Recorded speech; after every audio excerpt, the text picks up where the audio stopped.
Olá, tudo bem? Saudações a você, graça e paz seja contigo. Bom podermos estar juntos mais uma vez, bom poder estar aqui deixando essa mensagem especial para o teu coração.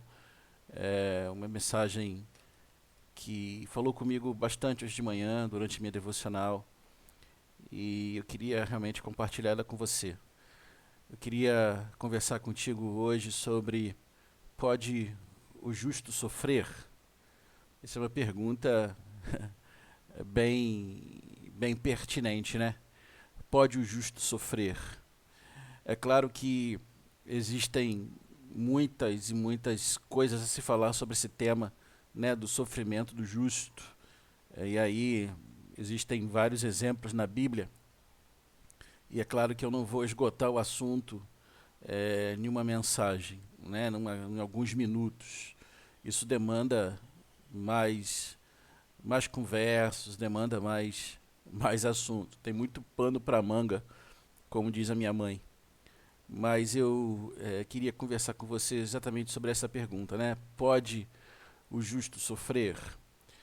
Então eu quero orar com você nesse momento para que possamos entregar essa mensagem nas mãos do Senhor, para que o Senhor possa falar contigo e assim abençoar a tua vida. Amém? Vamos orar? Senhor Deus amado, muito obrigado por estar aqui mais uma vez, obrigado pela oportunidade que tenho de te servir e servir ao meu próximo. Que o Senhor esteja falando com a gente essa noite sobre esse tema, sobre o justo que sofre, né? O justo sofrer. Que o Senhor possa estar abrindo os nossos corações, as nossas mentes, que o Senhor possa estar trabalhando em nossas vidas o entendimento dessa palavra. Então, me capacita a ministrar, né, a explicar esse sermão, né, a expor esse texto. Que o Senhor também possa abrir o entendimento de todos nós, para que possamos compreender a medida de compreensão que o Senhor tem para a gente sobre esse tema hoje. Senhor Deus, eu dedico esse momento a Ti para louvor do Teu nome, para a glória do Senhor. Eu quero Te servir da melhor maneira possível, porque Te amo de coração. E eu quero que os meus irmãos possam ser abençoados e alimentados em esperança com essa Tua palavra. É minha oração em nome de Jesus. Amém. Amém. O texto que eu quero ler está em Lucas capítulo 13, a partir do verso 1, que diz assim: Naquela mesma ocasião, estavam ali algumas pessoas que falaram para Jesus a respeito dos galileus, cujo sangue Pilatos havia misturado com os sacrifícios que os mesmos realizavam. Então Jesus lhes disse: Vocês pensam que esses galileus eram mais pecadores do que todos os outros galileus, por terem padecido estas coisas? Digo a vocês que não eram. Se, porém, não se arrependerem, todos vocês também perecerão. E quanto àqueles 18 sobre os quais desabou a torre de Siloé e os matou, vocês pensam que eles eram mais culpados do que todos os outros moradores de Jerusalém? Digo a vocês que não eram. Mas se não se arrependerem, todos vocês também perecerão. Que Deus possa estar abençoando a leitura de sua palavra aos nossos corações essa noite. Talvez essa pergunta que foi feita aqui a Jesus, nós teríamos muitas delas a fazer, né? Por que que um motorista bêbado invade uma calçada e mata trabalhadores num ponto de ônibus? Todos ou alguns morrem e ele só tem algumas pequenas escoriações.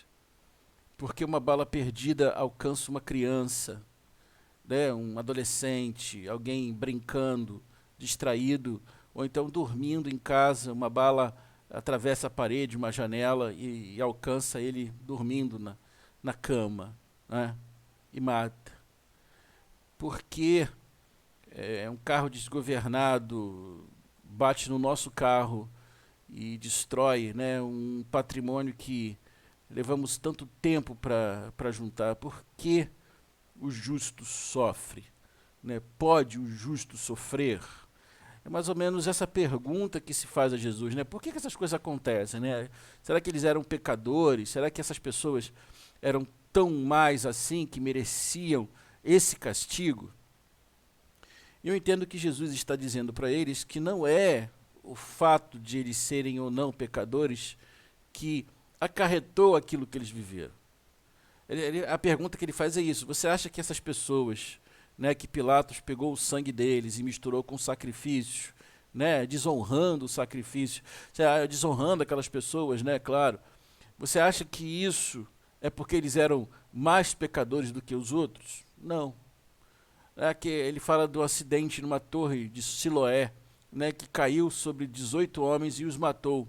A pergunta que ele faz é mesmo: você acha que essas pessoas são mais pecadoras por terem sofrido isso?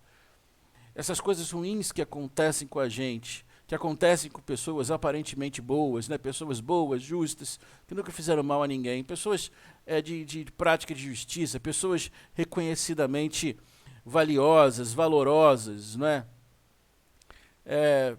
Você acha que isso acontece com as pessoas porque elas eram de alguma forma injustas? Ou a gente acha que essas pessoas não mereciam sofrer o que sofreram? O fato é que é o seguinte, veja, não é que coisas ruins acontecem com pessoas boas. Coisas ruins acontecem.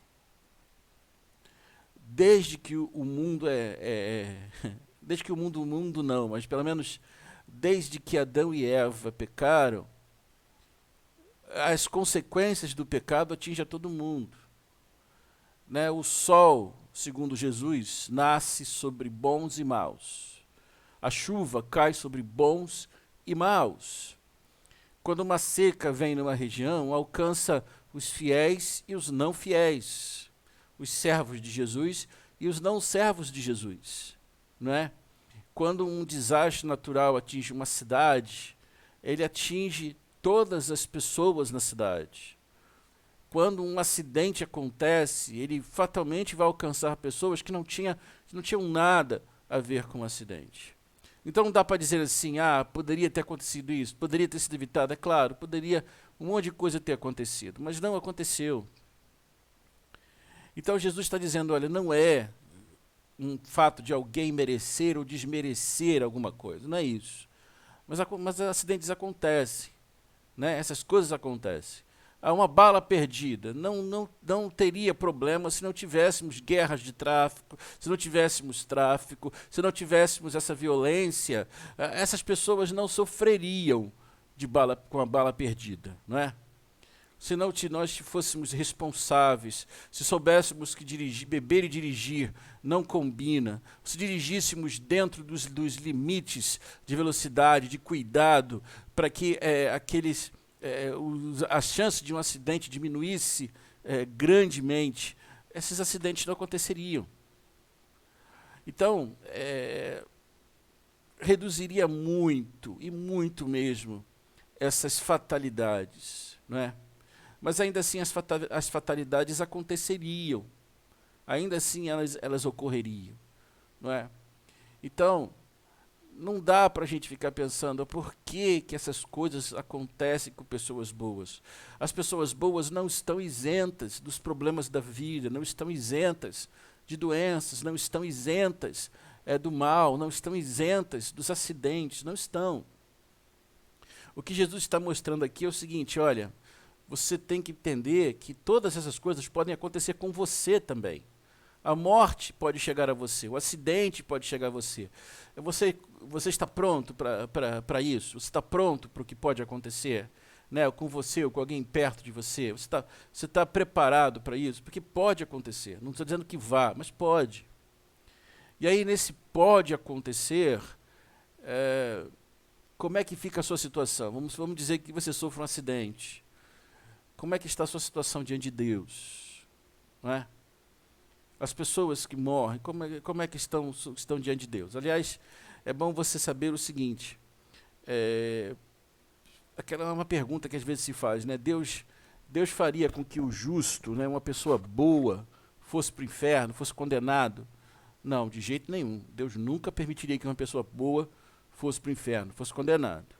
O problema é o seguinte, quem é bom? Quem é justo por si mesmo? Ninguém. Por melhor que seja a pessoa, é pecadora. Ela comete suas falhas, ela tem os seus erros, ela tem os seus momentos de de desobediência, ainda que seja não reconhecer Jesus como seu Senhor. Isso é fato. Às vezes eu fico vendo as pessoas, né, na igreja, às vezes a gente mete pecado. É claro que Deus faz acepção de pecados, né? A Bíblia diz isso. Há pecados que são para a morte, pecados que não são para a morte. Mas a gente parece que tem um pecado, pecadinho, pecadão, e a gente classifica esse na igreja mesmo. Esse pecado, não, esse pecado é um absurdo. Não, esse aqui a gente releva e tal. Pecado é pecado. Né? Você é condenado de qualquer maneira se não se arrepender, né? Se não mudar a sua história. Então, pode o justo sofrer? Pode. O justo aí que eu estou querendo dizer não é não é a pessoa boa, mas a pessoa que foi justificada por Cristo. Nós fomos justificados por Cristo. Cristo é a nossa justificação. Ele morreu para perdão dos nossos pecados e ressuscitou para a nossa justificação. Então, nós somos justos não porque praticamos justiça, mas porque sofremos a ação da justiça de Deus em Cristo Jesus. Então, pode o justo sofrer? Claro que pode. Pode o injusto sofrer? Também claro que pode. Mas a questão é saber, você é justo em Cristo Jesus ou não? Você é justificado em Cristo Jesus ou não? Então, você justo pode perder o seu emprego, você justo pode ter dívidas fora do seu controle, você justo pode ser atingido por um acidente natural ou um acidente causado por um descuido de alguém. Tudo isso pode acontecer.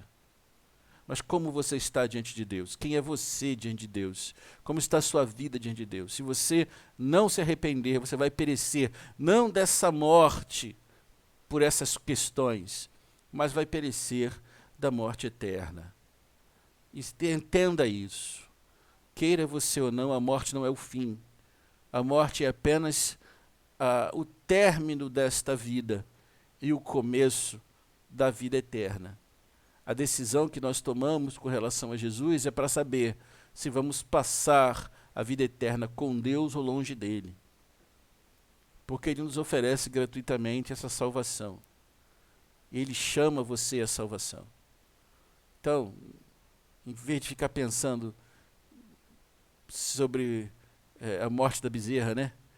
Como diz minha mãe, pensando sobre por que essas coisas acontecem, como é que está a sua vida? É o que vale perguntar.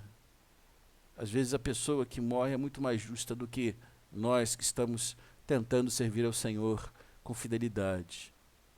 Mas, porque essas coisas acontecem, e da forma que acontece, nada acontece fora do tempo de Deus, principalmente a questão do nascer e do morrer. Mas então nos cabe entender como temos levado a nossa vida, eu e você. Porque podia ser a gente. Amém? Espero que isso comece a colocar umas perguntas na sua cabeça. Você comece a pensar sobre as coisas. E saber que, às vezes, os infortúnios e as infelicidades vão chegar até nós também. Tá bom? Que Deus possa te abençoar em nome de Jesus. E que você possa ter essa mensagem no teu coração como uma oportunidade de transformar pela renovação do teu entendimento. Quero orar por você. Que o Senhor te abençoe e te guarde. Que o Senhor faça resplandecer o seu rosto sobre ti e tenha misericórdia de ti. Que o Senhor sobre ti levante o seu rosto e te dê paz. E que você seja abençoado com o amor de Deus, nosso Pai, com a graça salvadora de Jesus Cristo, seu Filho, com a comunhão e as consolações do seu Espírito, hoje e sempre, em nome de Jesus. Amém. Amém. Deus te abençoe. Tchau.